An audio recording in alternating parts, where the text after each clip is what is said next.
Okay, here we go again, lesson number 2. We're gonna go right back into that very basic warm-up for our legs. Ankle mechanics is really what we're focusing on here and trying to get more mobile and connected to our feet.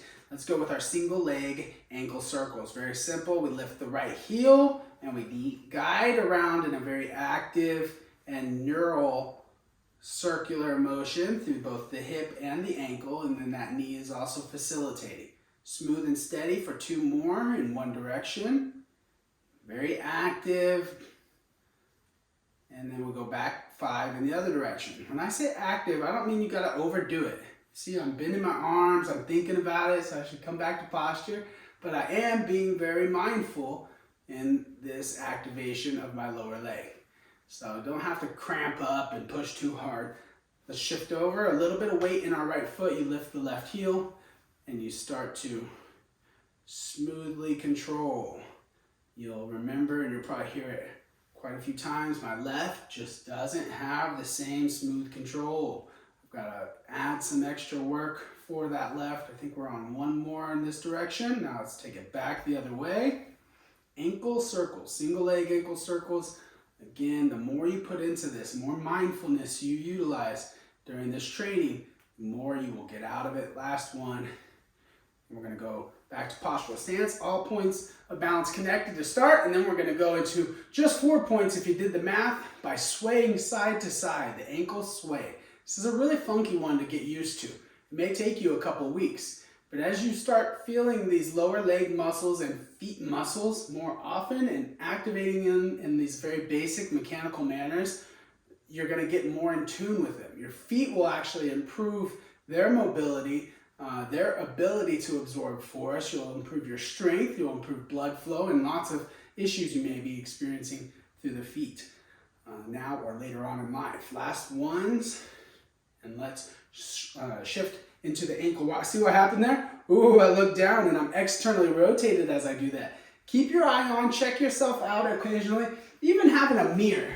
I've got my assistance balance training tool with me. But another thing you may do at home while you go through this, I know you're watching me and you need to, but maybe have a mirror off to the side so occasionally you can see yourself. That's a helpful cue to be able to see your own lines, see your own mechanics and how your body's behaving. So now we're going to the ankle rock. That's forward and back in what we call the sagittal plane. So we're going to come up on our toes like we're reaching to the top of the counter. And you don't have to use your arms. I want you to use your arms to balance. And back on the heels, especially when you go back on the heels, that's where the neural system really has to fire up. And you remember that autonomic system right now, it may not be so automatic like we talked about. Your movements may not look exactly like mine. Movement variance, or the different degrees that your body is working to correct balance, just like that variance in the movement where I have to swing out or kind of correct to get myself back on center, that's going to improve over time. So your ability to stay smooth and steady and to make this look easy is going to get better and better. It just takes practice, just like every other skill. Now I want you to really get up on those toes, try to get back on those heels, using that hinge motion and the counterbalance of your arm to control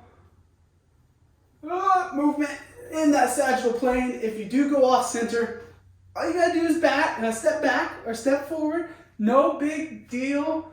Don't risk your health in the rocking chair style cat phrase there. No point to pushing it that far. We're going hands to the side now, and we're gonna go into our tightrope walk. All right, so remember that tightrope walk. It can either be a plank or it can be right there on the center tightrope, and any distance in between, whatever is most appropriate for you to find the correct overload. Now, if you can, you're going to keep your hands down to the side. If this overloads you too much and you're not able to complete this drill at this level, I need you to go back and continue practicing the video before. We're going 4 smooth steps forward. I think that's 4. And we're going 4 steps back, connecting toe to heel all the way across the sole of the foot in a very slow, meticulous manner so that we can get an overload of that neural system. back, and now forward again. Keeping those hands to the side. If you really want a big challenge, we can bring our hands behind our back. Got that motorcycle in my background. I don't know if you hear it, but that's a distraction. Any kind of background noise, any kind of, especially through your visual system, any kind of extra sensory information coming in, you just listening to me and trying to see what I'm doing as you do this is really going to challenge your balance. It's every stimuli that comes into your brain, that your brain has to process, that's going to really start to throw things off. And so, again, that's how this improves cognitive performance over time. Great job, smooth and easy, and that tightrope walk. Now we're in the staggered stance again. We are going to keep 8 points connected to the earth. Eventually we'll take that to 6, but today I do want to get some separation. So maybe about another foot's width, or foot's length apart in our staggered stance. We're connecting the back heel, maintaining that. You may feel a bit of a stretch in your calf here. So that staggered stance width is up to you. I'm going to challenge my ability to balance here and go in a really nice narrow position. Ready, set, begin. We suck and tuck. We soften our posture. We use our arms if we need to. But if we don't, we get a little extra work by bringing them down to the side. With this foot separation, or with the separation between your feet here, we may feel a little bit more overload. What I want you to feel is that your weight is distributed evenly from the front foot to the back foot. We're going to hold it for another 5, 4, 3, 2, 1. Good job. The other thing you should feel, let's try the other side. I'll open up this way. Give me that foot distance separation. All 8 points connected. 4 on the bottom of each foot. Soften your stance and begin. Reconstructed right ankle. So another thing that I feel with my right foot back here is a stretch in that lower leg calf area more, but I'm also feeling a bit of a stretch through my quadricep, thigh, and hip flexor here. So that's why I gotta readjust, involve my core, use my suck and tuck positioning. Woo, there goes the balance as I say so. To make sure that I'm active, responsive, and I'm not risking my back health by popping my belly out, or I'm not throwing myself off center because I have a loose part of the kinetic chain. When I'm active through my core, my spine is engaged, everything's protected, but also more active. Great job. Moving now into our single leg stances, we have a moderate knee hold, moderate high knee hold, and then our dynamic version is going to be going up into a higher knee hold, up and down. So first, let's start. I'm going to my left first. I'm going to shift my weight over to the left side, take that weight. For the first couple of seconds, I'm just getting my balance, finding my center. If you go off center and you need to reset, that's fine. It's the very first couple of seconds that are most key, so you get focused. Now, if I can, I'm going to draw my knee up. Just a moderate height for now. We're going to work toward getting that knee higher and higher. You're going to develop a little bit of thigh and core and hip flexor to abdominal strength here as well.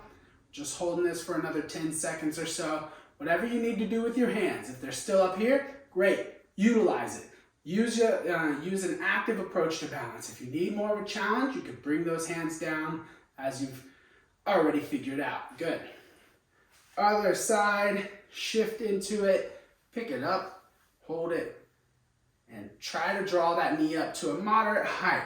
Not quite perpendicular to the floor, parallel to the floor, perpendicular to your spine angle here. We're just pulling it up to tighten that hip flexor a little bit. It does challenge the separation of your thighs here. It challenges the positional balance that you're holding here in this single leg.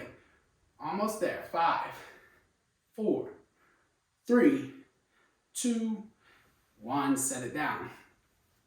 Dynamic now, we're going to go up and down in that leg that's off the ground.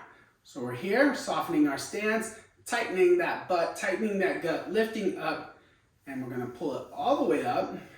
That you can, again. Don't put yourself into a risky situation if you know you have hip replacement, knee replacement, it doesn't move that way. Or if you have just issues in your tissues and you know that they don't like this drill, Maybe you just hold it at the top. Maybe you do a low drive here. Whatever's appropriate for you. You have to be the pilot in this experience as I guide you. We're gonna go 5, 4, 3, 2, 1. Other side. Notice how I did not do that fast. It wasn't about speed. Shift, set it, and lift it. Strong, get stable, and then you can begin to add that challenge. Very basic. Remember, trust the process. Those of you who are thinking this is a bit too easy, you can advance a little faster into the video series and find something that challenges you. But I hope what you're seeing is that I'm twitching, I'm reacting, I'm having to work at this too. You can be mindful, slow things down, and apply all these even foundational variations of the exercises to get better. 2, 1, rest. All right, back to our footwork and agility. We're gonna work on that 1, 2, 3, 4 pattern. Forward, forward, back, back, right leg lead. Today I'm gonna move a little bit more side to side on my line. Remember, find a safe area in your house to do this. Keep your feet underneath you, right? That's the whole point of it. So forward, forward, back, back. Forward, forward, back, back. Just keep it going, side to side. If you have an imaginary line, totally fine. It's just a 1, 2, 3, 4 pattern. 1, 2, 3, 4. 1, 2, 3, 4. Say it out loud if you need to. We're just gonna do one more down and back with the right leg leading. And if you like, you can really get choppy, add a little bit of speed, but I'm still engaging my core, I'm still in good postural position. That's gonna wear those thighs down a little bit, get your heart rate up a little bit more. And here we go with the left leg. Let's start the other side. Left leg lead, 1, 2, 3, 4. 1, 2, 3, 4. We're gonna do 3 trips down and back here. Very basic, very simple, at your own pace. Do not feel like you have to move as fast as me, but do move with some urgency. Keep your heels off the ground. We're not moving flat-footed now, we're on our toes. That's what, again, we're practicing some stutter steps, keeping our feet moving, some agility. Our last trip, if we want to pick it up, you'll feel that those arms do want to move. Just move them naturally. And rest. Nice work. We'll see you for the next one.